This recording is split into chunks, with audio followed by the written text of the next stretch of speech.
Hello and happy Friday, friends. Welcome to the second episode of Once Upon a Spine with Kat Book Club. And if you missed the first stream, you can find that on the channel.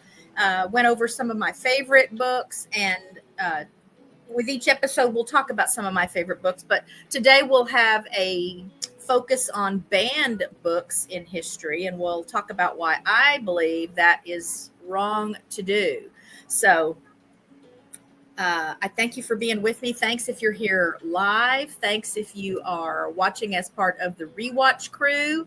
Of course, I'm going to be fighting with my laptop because it's just not as, I know one day I'll be really good at it, and it won't be so cumbersome, and I won't kind of be fumbling around quite as much. But for now, I thank you for your grace in being patient with me while I just figure out, microphones and things like that. So let me know if you're in the chat. Let me know if my microphone is working well. I got the little lapel mic on. Richard and I used that last night during our live stream, and it worked pretty well. I when I went back to watch the show after it ended, which I always do to be sure there's not something that I need to explain or tell you because you couldn't hear it or something happened and you couldn't see it. And man, we certainly had technical difficulties last night. So I was pleased at how much you could actually hear Richard, because he's not nearly as loud as I am. So even with a lapel mic, he's still not as loud as I am. But that probably means more about me needing to be so loud. I think I still talk sometimes as if, even when I've got the podcast mic in front of me, I think sometimes I still talk as if I have to talk loud enough for a microphone up here by the camera to hear me or something. So anyway, neither here nor there. I think I have figured out how to play the channel trailer on the laptop. So at the end of the show again today, we're going to try to take a look at the channel trailer. I would love to maybe just end all of my live streams with that, because I'm so pleased with how it turned out. And I love the song so much that I just want to share it everywhere I can.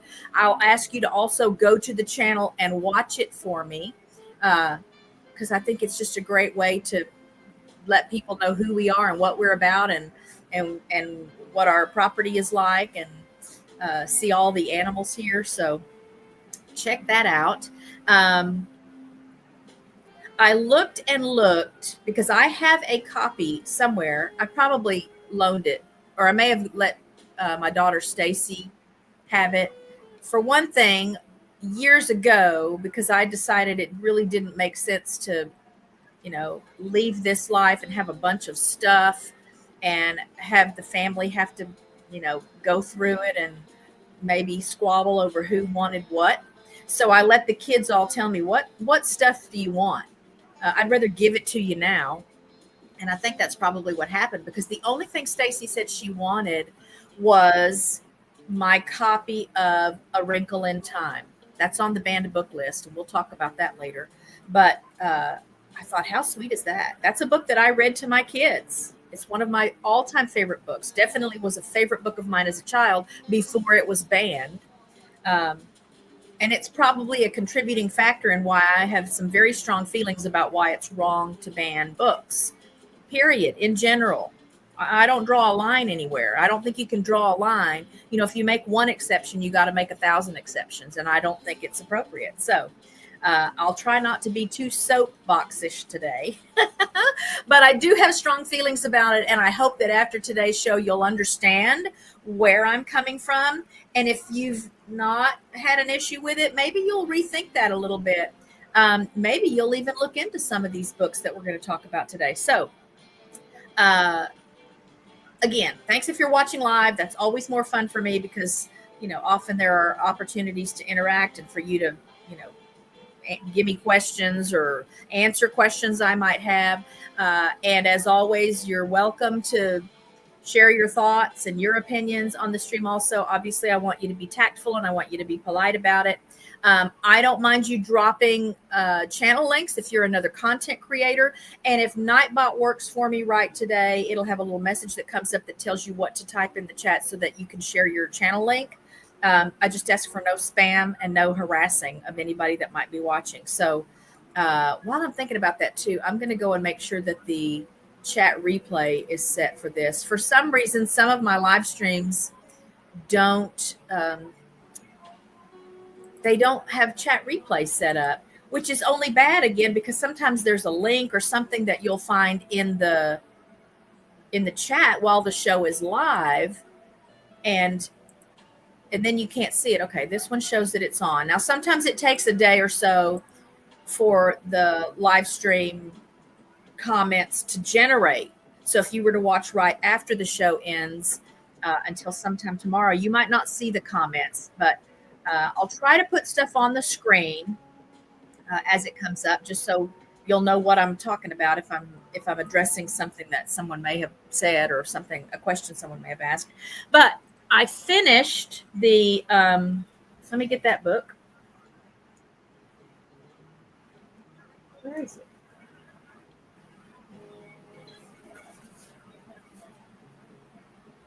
Oh, I thought I had it in here. I finished that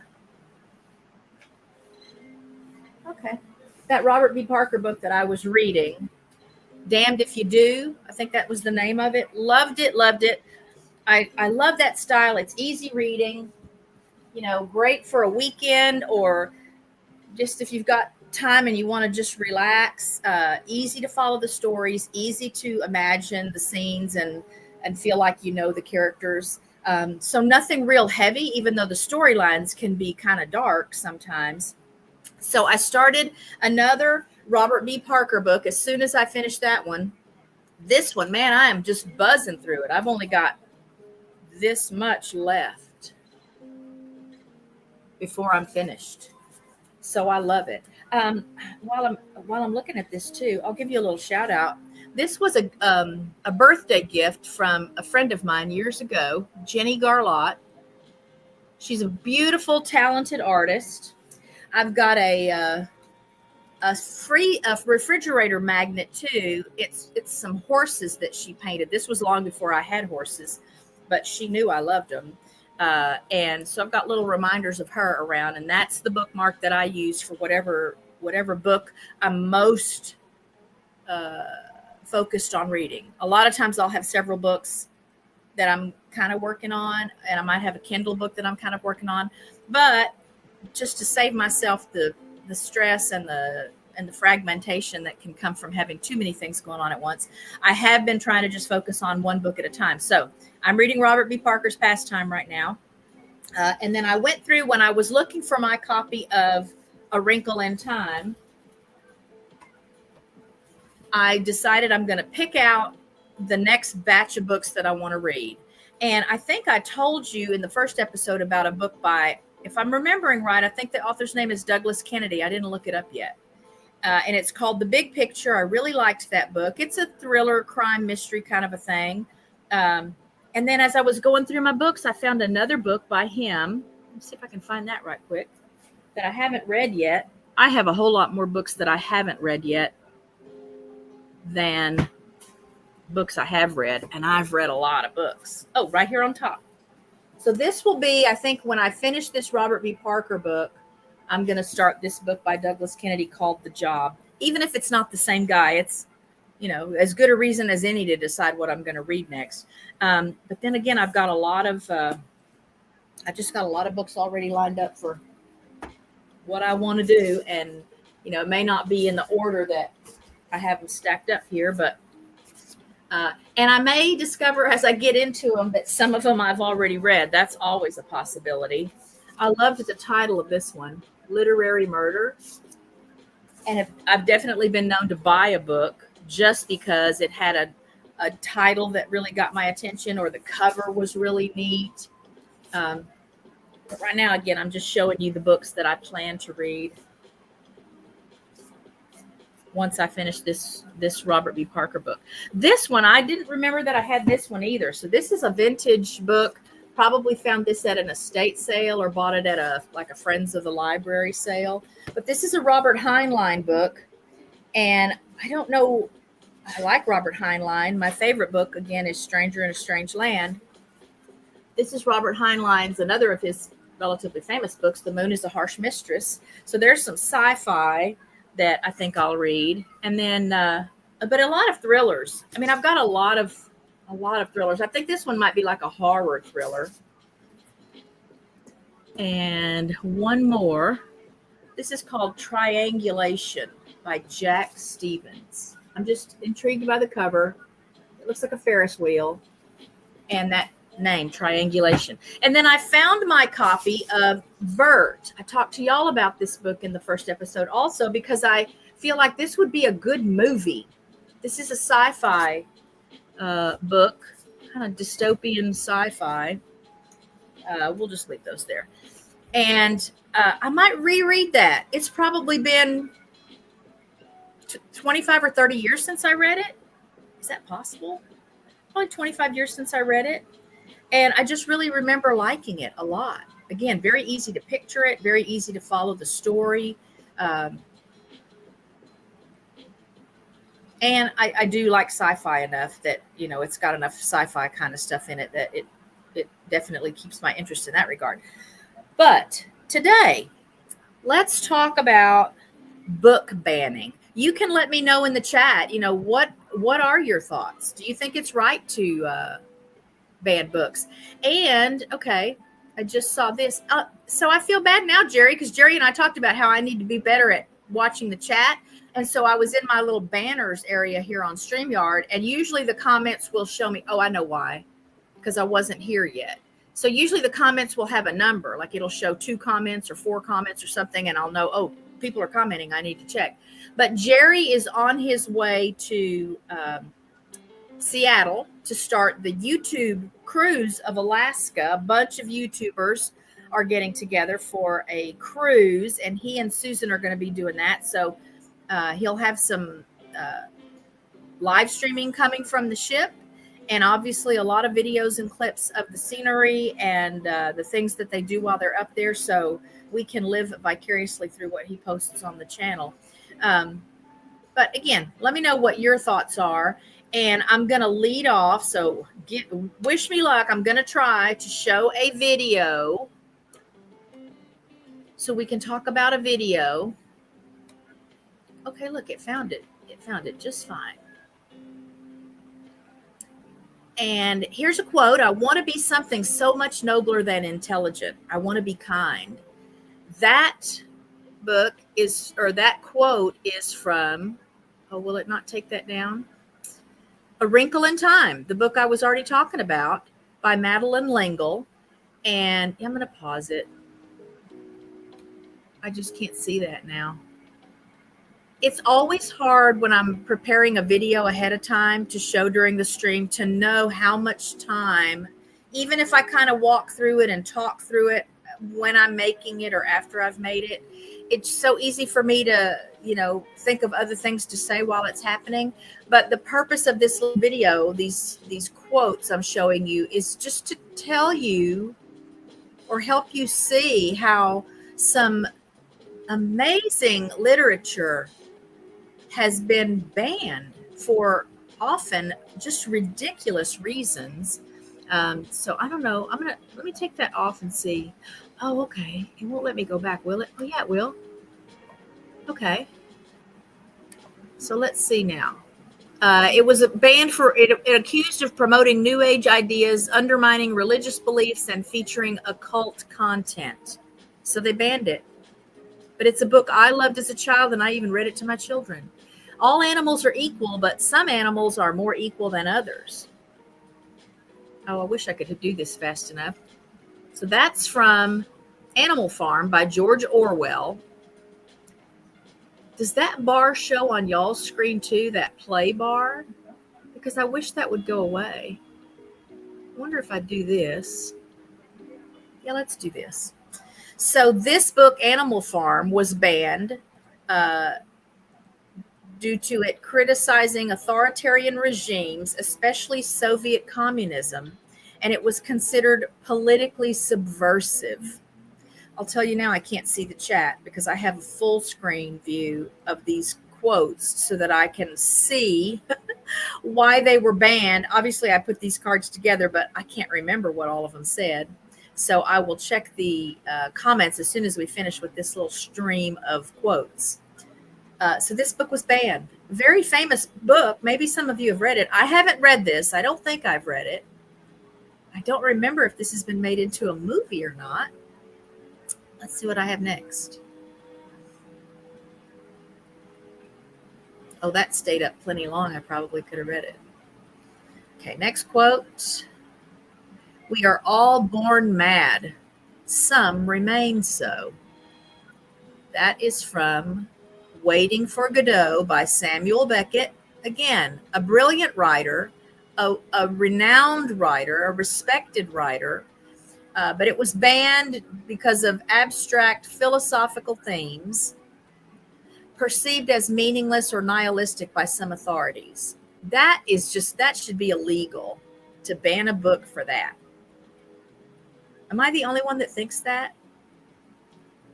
I want to say when I was in high school, maybe the drama department did a one-act play on this, or maybe a couple of the guys that I knew that were in drama did a part of this at UIL competition down in Austin one year. I think that's why I'm familiar with the story, because somewhere in high school somebody did some kind of performance based on this book. Let's see what we got now. I think there's two more.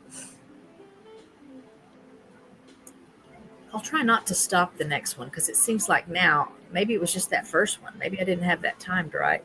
It seems like now I have plenty of time. I am invisible, understand, simply because people refuse to see me. That's from Invisible Man by Ralph Ellison, that was banned due to sexual content, profanity, and depiction of racial tension. It was considered too controversial by some school boards. Again, a classic piece of literature. People generally see what they look for and hear what they listen for. That's from To Kill a Mockingbird by Harper Lee. Banned due to containing racial slurs, themes of racial injustice, and is accused by some of being white savior literature. We will talk a little bit more about that book here in just a bit. Let me get back to the regular screen now. We'll take that off. This is already going a whole lot better. I want to use this layout. Already going a whole lot better to have shared a video and you could actually see it. I hope you could see it, and I hope you could hear me. But I have kind of a numbered list of reasons why I think it's wrong to ban books. I will be referring to my list right over here if you see me glancing over that way. So that's why, because I have a pretty good memory, but not that good. So I'm going to kind of break down for you, if I'm debating about why it's wrong to ban books, these are the points I would make. Number one, it blocks access to ideas and knowledge, just generally speaking. I did a live stream, it's probably been a couple of months ago now, about science fiction, like science fiction literature and its impact on modern day life, technology, research. And the impact is huge. There are so many things that we take for granted that are parts of our lives now that somebody was criticized for back when they first thought it up and wrote about it in a story. And I think that's just a great frame for this argument I'm making, that banning books blocks access to ideas and knowledge. So when you ban a book, you're not just saying, I don't like that, or I don't agree with that. You're saying no one should be allowed to like that or agree with that. When would that ever be right? Whether it's books or food or sports or whatever, when would that ever be right? So it's beyond censorship. There might be a place for censorship. There's a time and place for everything. But that's not just censorship. That's gatekeeping people's ability to think and develop and grow and, you know, think for themselves. And To Kill a Mockingbird is the example that I want to use for that particular argument. It was banned, again, for some of its themes of racism and injustice, but the purpose of the book was written to teach us why those things are wrong. You know, if I ran the world, it would sure be a lot different. So think about that. My number 2 argument, let me get to number 2. Oh, I want this here. I figured out I could put my mouse over here on the couch. I just have to hope one of the dogs doesn't jump up here. So number 2, banning books threatens freedom of speech and expression. Again, I realize there's a time and place for everything. And just like I don't really want people coming into my chat and harassing other people or being rude or crude or socially unacceptable or being pushy about, you know, what they think. I think you have to balance that, and you've got to be careful that you're not infringing on someone's right to express themselves. So I think some people think that the First Amendment is just what protects us so that we can say good things, fun things. I love puppies and, you know, chocolate ice cream is the best, so that nobody can, I don't know, you can't get in trouble for sharing your opinion or your beliefs. But that's not why it was created. It was created to protect the controversial stuff, the uncomfortable stuff. And ironically, it's often the controversial and uncomfortable things that people say or write that lead to progress, that lead to evolution of society and civilization and progress, real progress. Ray Bradbury's book, Fahrenheit 451, is the one I want to use here because that book is about burning books. And that book's been banned. So I think anyone who's read the book, I think that was made into a movie. I think anyone would see that and realize that's wrong. That's in that story. That is bad that they were burning books. They didn't want people to have knowledge. They wanted to do numbers 1 and 2, or they want to do that. They want to limit or cut off freedom of speech. They want to prevent people from thinking, you know, for themselves or growing emotionally or intellectually through other perspectives and stories and information they can get by reading. But that book was banned. There's some thick irony for you right there. So my number 3 argument is it undermines critical thinking in general. I think, along with believing it's wrong to ban books. Hey, Joe and Sue, how are you? I think critical thinking is, as a country for sure, I can't speak to other countries' populations because I don't live there. There is so little, it is almost non-existent for people to think critically. And critical thinking is required to actually be able to form logical, reasoned, sound opinions and beliefs. Again, this is my opinion. And when you support the practice of banning books, it contributes to the loss of critical thinking skills. Because if you never read anything that you disagree with, or that is confusing to you, or that concerns you, or in any other way makes you uncomfortable, you don't get any opportunities to practice critical thinking.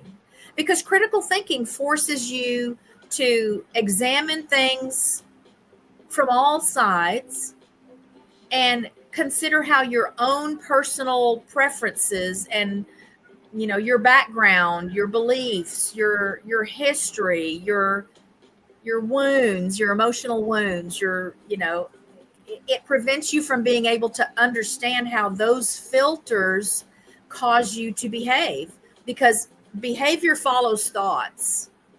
And when you start cutting off people's ability to think, people's ability to critically think, then their behaviors can often be based on things that are not sound. They're not logical. They're not reasonable. They're not safe. They're not fair. I just think there's a big slippery slope here, a lot of extrapolation.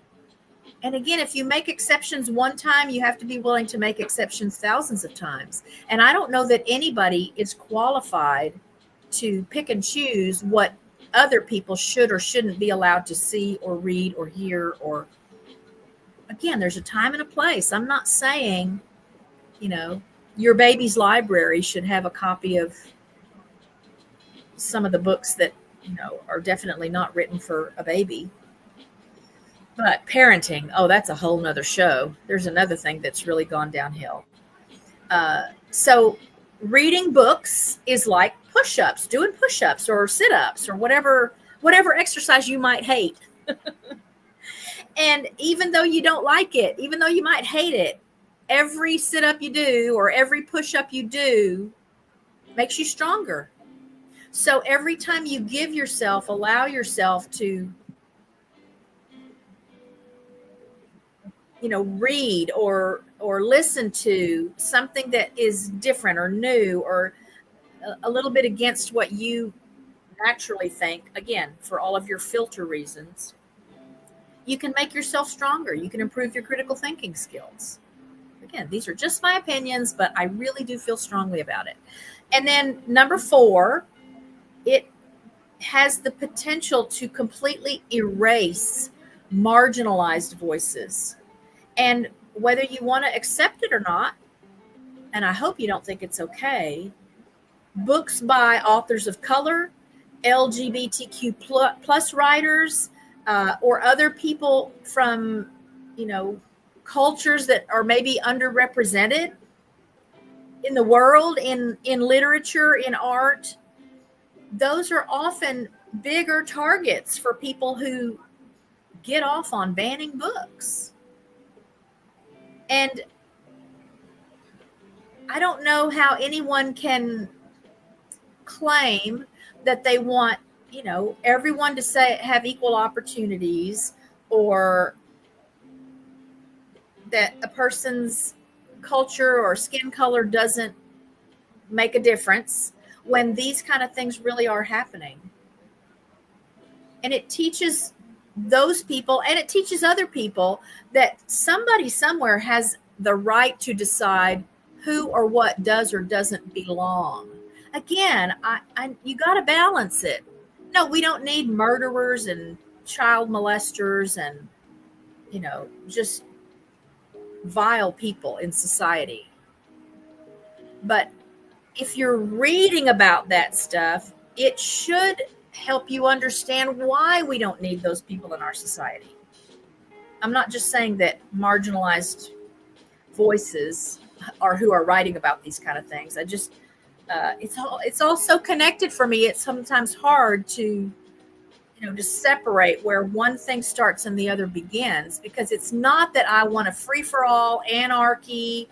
I'm a very live and let live kind of person, but I do believe that we have an obligation to look out for each other and protect each other and prevent harm whenever we can. But I don't know that banning books will ever be a part of that plan. So that leads me to the last thing on my list, and it's just a reverse psychology thing. So how many times have you heard like negative publicity about something, a movie that was just really awful or was really out there, or something that people are up in arms about because they don't agree with what it says, or they think it's dangerous, or they think it's bad? Or doesn't it make you more curious? Doesn't it make you want to understand, why is everybody making such a fuss about this? And so if you tell somebody, don't read that, you are not allowed to read that, don't you think the odds are pretty good it's going to make you more curious about it? It might make you more inclined to want to read it. And so that's happened for a lot of these books that have been banned. They've gone on to become classic, loved pieces of literature, even though at some point somebody thought they were just so wrong that they shouldn't even, no one should be allowed to read them. So it backfires. You don't have to like every book. You don't have to agree with what's in every book. But when you cross that line and try to keep others from having access to it too, that's where my live and let live mentality comes in. What you choose to do with your time or your money or in the privacy of your home, it has no bearing on me. Now, if you're making bombs, again, you got to balance it. I'm not saying it's black and white, because it's not black and white. I mean, banning books, I just think in general is wrong. But when you stop allowing people access to stuff that you don't like or you don't believe or you don't support, you're not protecting society. You're attempting to control it. And that there's a big, big difference. And you would think after all this time of humans being here, we would have figured that out, because it's the same, same song, 100th verse. We've done these things time and time again, and it doesn't have the outcome that the people who made the decisions thought it was going to have. If you keep students who are of reading age, let's say college students even, so adult students, when you ban books that they can't read in the name of protecting them or sheltering them from, again, dangerous or unethical, whatever negative words you want to put on it to try to justify saying that they can't have access to it, you're not protecting them. You are absolutely robbing them of a lot of important tools that they need to become functional, productive, well-balanced, well-rounded, happy adults. It's almost like when you hear super wealthy people, okay, like born into wealth, they've never had a fraction of a second in their lives when they didn't have anything and everything they needed, and for the most part, anything and everything they wanted. But you'll hear them talk about lower income people, or how, they just got to pull themselves up by their bootstraps or whatever. And they've never been there. If there's just a disconnect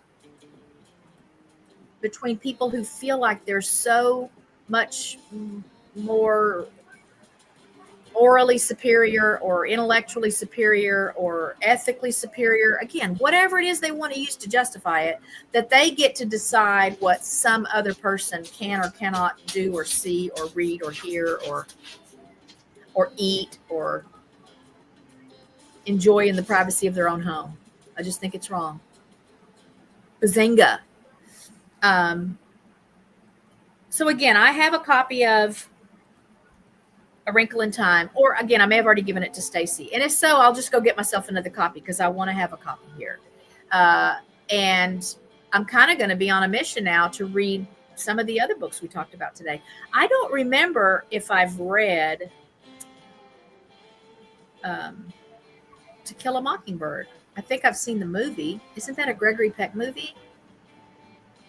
But you would be amazed at what books are on the list. Let's see. I think I have the list here. And have you ever read a book that made you uncomfortable, like in a good way? Like you read a book and you thought, oh, wow, I never thought about it like that. That's kind of weird, but wow, maybe there's something to this. But initially it made you really uncomfortable. It helped you question things and maybe helped you understand something about another person or another group of people that you would never understand if you hadn't read that thing that made you kind of uncomfortable. Well, that's how books work. That's how books are supposed to work. They're supposed to open your mind. They're supposed to help you develop empathy and give you a new perspective and give you tools to deal with real life things with people out in the world. And that just really means that banning those opportunities is not a good thing. So let's see. What else do I have on my list here? I will tell you, and I think I shared a little bit about this in the first episode, that my mom taught me to read by the time I was 4 years old. One of the only things I can point to that made me think at some point she was a good mom. And I've been reading ever since. And there have been times in my life where readings were literally my lifeline in the middle of so much confusion and frustration and heartache and despair. I've learned a lot about the world through reading. I've learned a lot more about myself through reading. And granted, I have my favorite genres and stuff now, because at this point in my life, I don't need books as a lifeline. I just need books as, a place to center myself, a place to get out of my own head, let go of the cares of the day or the worries of the day, and spend some time in someone else's story. So let's see. Is there a banned book you've read that maybe you read it before it was banned? Maybe you read it after you learned that it was banned, but it had an impact on you. And if so, what impact did it have on you? If you haven't read a banned book before, pull up a banned books list. I thought I had a banned book list here in my notes, so we're going to keep scrolling. Pick one and read it. And then when we do a future episode of Once Upon a Spine, we'll talk about it. I will probably try to have a little segment in each show where I talk about a specific banned book over time. Again, because I think it's very important to help people understand how ridiculous it is to do it, for one thing, because some of the books on the banned book list, you're not even going to believe. Like, I think Huckleberry Finn is on the banned book list. I'm going to keep scrolling, y'all, through my notes here. Okay, here we go. Yes. So again, there have been books banned that have clear literary merit. They have clear positive impacts on the world, on people's lives, on the way people behave toward each other and the way they think, the way they take on their responsibilities to society and to their families and neighborhoods. And one of those books, you ready for this, was Charlotte's Web. Charlotte's Web was banned. And here's why. Some school libraries objected to talking animals, saying it was blasphemous, that it was blasphemous to depict animals with human traits. Others thought that death, because Charlotte, spoiler alert, Charlotte dies in the story. Others thought that her death was too upsetting for children. Again, time and a place. But at what point then do kids need to learn that things die? Because kids need to learn that. How awful would it be to live until you're, 20 years old and you don't realize that stuff dies, that people leave, that you lose things, and then you lose the first thing, or somebody you love dies, or an animal you love dies. I mean, that's just a made up scenario because that's not real life, right? So, I don't know, Truman Show, did he learn about that stuff? I might have to go back and watch that movie. And the reason all of those excuses for banning are silly is that this story, even if you haven't read the book, I know you're familiar with the story. It's a gentle story about friendship. It's a story about connections between species and living things that aren't the same. It's about kindness. It's about the cycle of life. And if that's controversial, man, things are worse than I thought they were. Here's another book on the banned list, or that has been banned at least at some point. Where the Wild Things Are. A famous children's book, right? Again, even if you haven't read it, you're familiar with it, aren't you? So the reason it was banned, in the 1960s, some parents and librarians felt that Max's rebellious behavior encouraged disobedience, and that the wild things were too scary for kids. But here's why that's silly. This story is an imaginative, beautifully illustrated picture book that teaches kids about dealing with big emotions, part of real life. And what a sweet way to help kids learn how to deal with big emotions than to just wait until something horrible happens to them and then they got to sink or swim. Another book on the banned list, at least at some point, in some places, The Wizard of Oz. Did you know that? It was banned because some communities disliked its portrayal of strong female characters like Dorothy, claiming it depicted women in a strong leadership role. And then others depicted the witches in it. Okay, that's a real problem. If that's why this book was banned in some places, because Dorothy Gale intimidated or threatened some people, they thought she was too big and responsible and too much of a leader. What? So the reason that's silly is, again, it's a classic fantasy, beloved by many, I will say. It's an adventure. It was inspired by generations of people that had the courage and hope and willingness to fight back against, untruth, against unfairness and bad in the world. So again, I know there's a bigger, longer list. Those are just 3 I jotted down there. I'm not much more coherent when I'm making lists than I am when I'm doing my live streams. But we'll do more of those with each show, because okay, here's more of my list. I won't do any more today so that I can use some of these for future streams. But again, I'd love for you to share any banned books you're aware of, banned books that you've read, and if you know why they were banned, if you read them even though they were banned, what did they mean to you? What did they do for you? Let's see, what else do I have here? And my hope is, again, that beyond books, that maybe I can help at least somebody somewhere understand that I don't have a right to tell you what to do in your own life. Again, I support laws, okay? I support laws. I support safety and protection for citizens. But I don't think what book somebody reads is a way to do that. I just don't. Maybe there's some weirdo out there that's done some horrible thing and he got the idea because he read it in a book. But I can't think of any stories like that off the top of my head.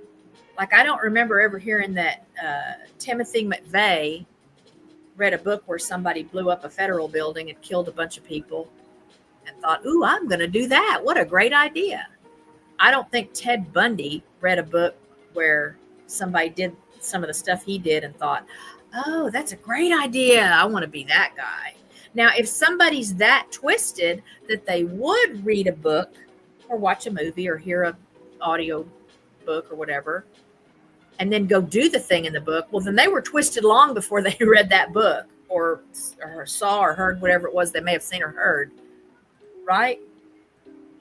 Those people are born like that. Or they grew up in such horrendous conditions that something got broken somewhere and all it took was a book. But that wouldn't necessarily mean they read a banned book. I shared with y'all that Apache's book that I was reading, and I didn't tell you what the gruesome crime thing was that was happening in it because I'm encouraging you to read the book. But it was awful. Like, I've never heard of anyone in real life doing that. And yet I imagine it probably happens. But I don't think it happens because someone read about it in this book. Have y'all gotten the impression yet that I don't believe it's right to ban books? I think it's wrong to ban books. I wish I could zoom my camera around. I wonder if I can log in on my phone and let you see the dogs, because this is kind of funny. Let me see if I can find the link for the stream. Where is it? Let me make this bigger. Oh, I can probably close that now. Oh, I keep forgetting I have my little mouse here. Well, where's the invite somebody to the stream? Oh, is that it? There it is. I'm going to type this in here. Of course, Bear sat up now that he knows that I was talking about him.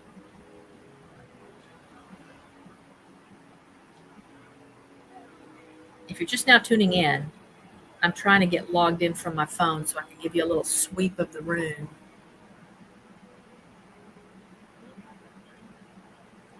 And y'all, I feel like my vision has changed again. I think I mentioned that. On a show not too long ago. And I wear bifocals. I have progressive bifocals, so there's no line because I get a really bad headache. Back in the day before I realized there was such a thing as progressive lenses, or maybe there weren't progressive lenses when I first went to bifocals. Let's see, where was I?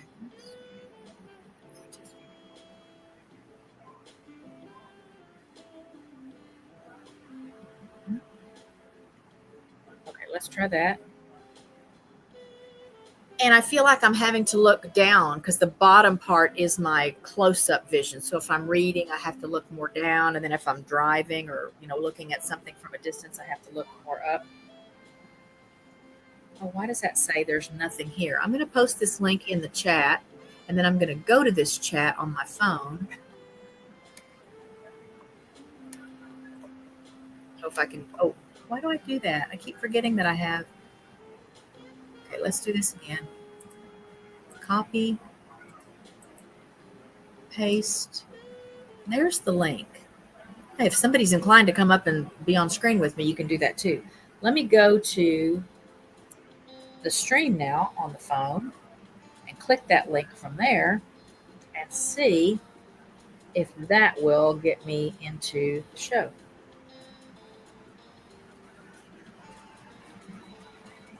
Oh, of course it's showing a commercial.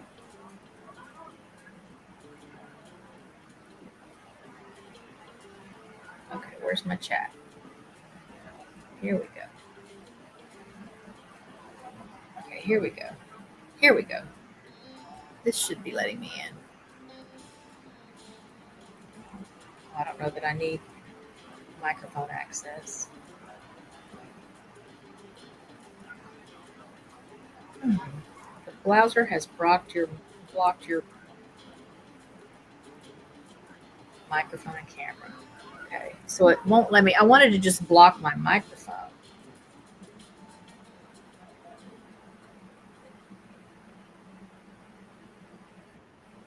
Okay, here it comes.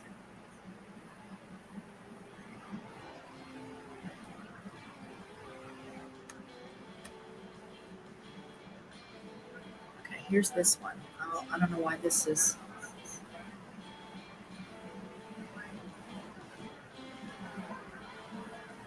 Okay, I wanted it to go. Oh, I'm holding it up and down. That's why. Well, that'll work. I wonder if I go this way. No. Okay, we're just gonna go around this way, and I'll just give you a little.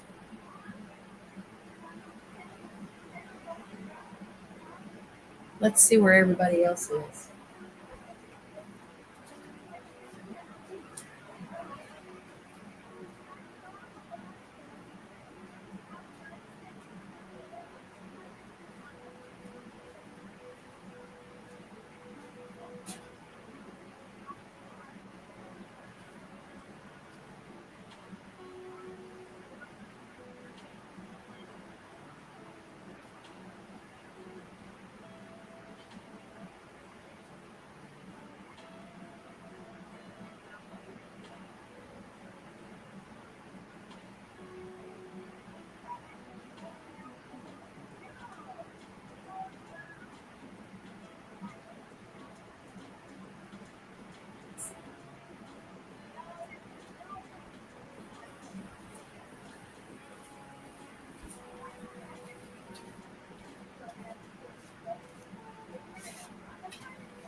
Okay, let's turn this off now.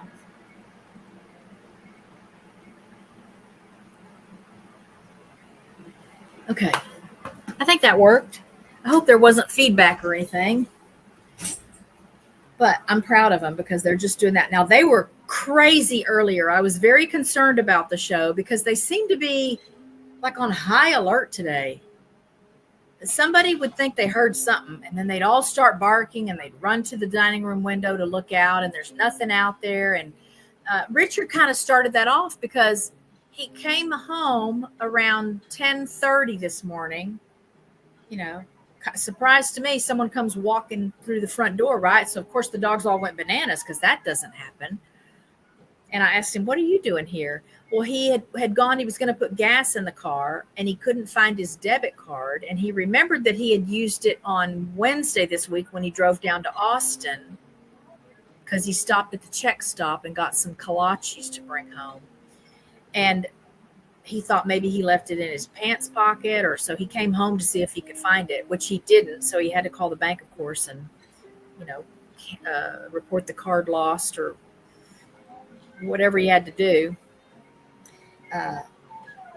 So that kind of got everybody going. And then from the time he left, like every 15 minutes or so, the dogs would just, they'd all be still and everybody's, you know, asleep or half asleep. And then somebody jumps up and starts barking and then they all start barking and they all run to the window. And I thought, oh, wow, I'm going to have to cancel the show if this is going to be like this all day. So I'm very pleased that they know the routine enough, I think, now that as soon as I sat down and started talking to the computer, then they knew, oh, okay, this is when we're supposed to take our nap. I don't want to jinx it, but that's all I can figure is that they just understand that that's what's expected now. And that's just from, you know, over time, if they came to me and wanted to play or wanted something, I just had to tell them to go lie down. And so they have finally figured out that's what they're supposed to do. But that was little Maverick that's right here beside me that I talked about in last night's show. Okay, so I don't have a whole lot for you today. I feel better to have gotten that message out about why it's wrong to ban books. I hope it's well received. I hope you understand. I'm not coming from a place of pointing fingers necessarily, but I really want you to think about it. If it's not something that you've thought about before, or if you haven't understood why it should be a big deal, I hope I've given you a little bit to think about so that maybe you'll understand what the damage can be and what the damage has already been for a lot of people. And then next week, we will be back to Cat Chat Live. Tyler McCoy and K9 Arlo are scheduled to be my guests that day. The following Friday, Sandy Steers from Friends of Big Bear Valley is scheduled to be my guest. And then I have scheduled my 12th show. I've got another interview lined up for September 12th, so the week after Sandy's here, with Bacon Bears from the That's My Opinion channel. I think that's the name of her channel. Love her a lot. She does a lot of coverage, again, of true crime cases and just wacky stuff in the news, unusual stuff in the news. She has a wonderful on-camera presence. She's very articulate. She's beautiful. She's funny. She's very engaging and connects with the audience well. So I know you'll like her, and I hope you'll go and check her channel out. And we may or may not go out for Mexican food tonight because that's kind of a Friday thing, partly because at least on Fridays, you know, I put on some makeup and do something with my hair. So I think we kind of use that as an excuse. And then Richard will come home and he's in his, you know, I say nice work clothes. He doesn't have to wear a suit or anything, but he always has on like a dress shirt and even if he has jeans, he'll have a dress shirt with it. And then we kind of use that as an excuse to go have sort of a date night, which for us really only means we can go to dinner because we can't be away from home for very long at a time. But I'll let you know. Where did that book go that I'm reading now? Oh, this one. I'll have this one finished for sure before the next Once Upon a Spine episode. Oh, here's some others. I brought these out too. This is that Apache's book that has the terrible crime in it. And then I've just picked out a couple more books that I plan to read at some point. This one I've already read. Again, this is Robert B. Parker. Loved it. Another Charles DeLint book. We talked about The Ivory and the Horn. This is Memory and Dream. And then this is one also that we found at an estate sale, and I just wanted it because look, it's beautiful. It's worn, you know, it's lived a life. This is War and Peace by Tolstoy. I've never read it. Pretty sure it's been made into a movie several times, but it's just beautiful. So it usually, a lot of books just stay out as decorations here at my house because I'm just into that kind of thing. I'll get them all fanned out again here in just a little bit.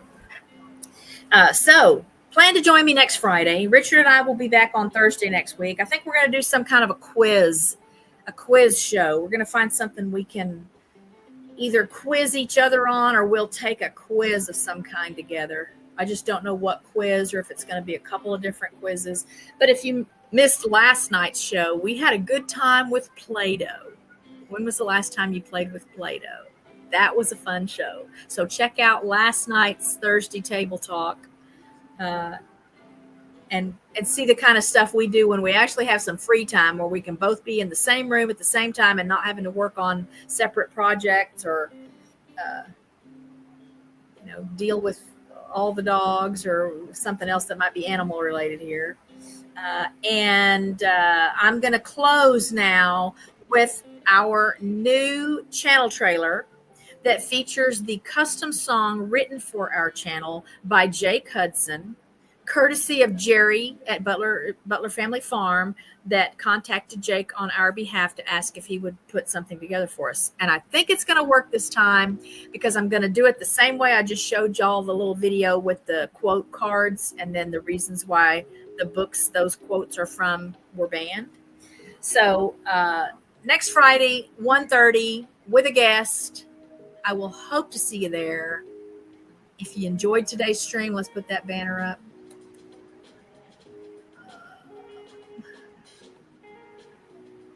Oh, where is that? Why can I never find my banners? And why can I not remember that I have this? Here we go. If you're enjoying the show, or if you enjoyed the show, please smash that like button.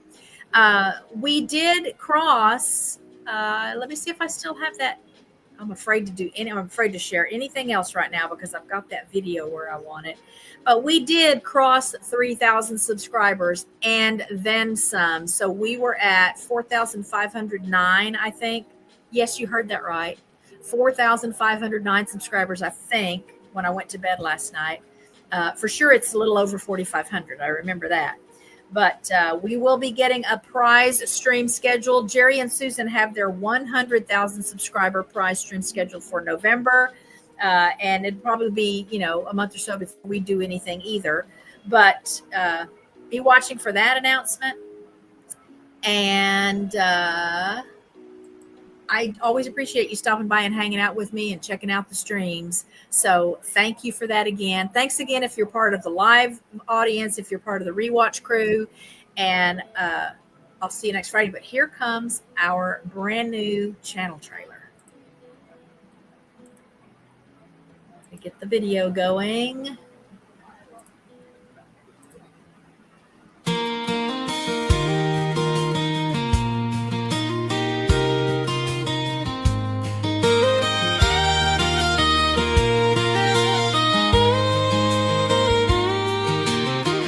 Out where the Texas skies are wide,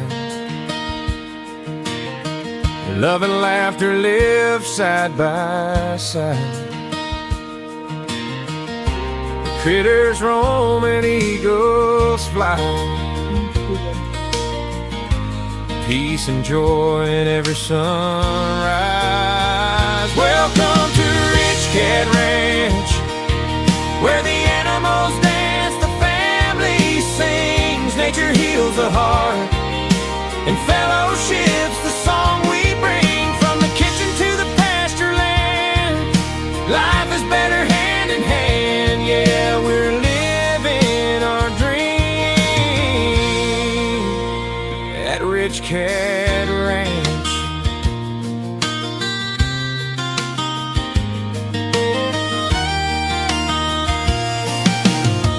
cat's cooking fills the air with cheer. Music rings for friends far and near. The rich and cat build a life so true, sharing love with the world on YouTube. Welcome to Rich Cat Ranch, where the animals dance, the family sings, nature heals the heart, and fellowship's the song we bring. From the kitchen to the pasture land, life is better hand in hand. Yeah, we're living our dream at Rich Cat Ranch.